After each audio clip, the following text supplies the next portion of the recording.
गुरुविक्रमाय गुह्यप्रवराय गुरवे गुणगुरवे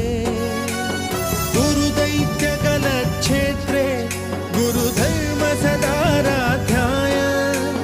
गुरुपुत्रपरित्रात्रे गुरुपाखण्डखण्डकाय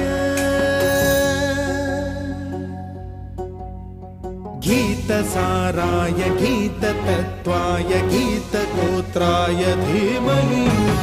गूढगुल्फाय गन्धमत्ताय गोजयप्रदाय धीमहि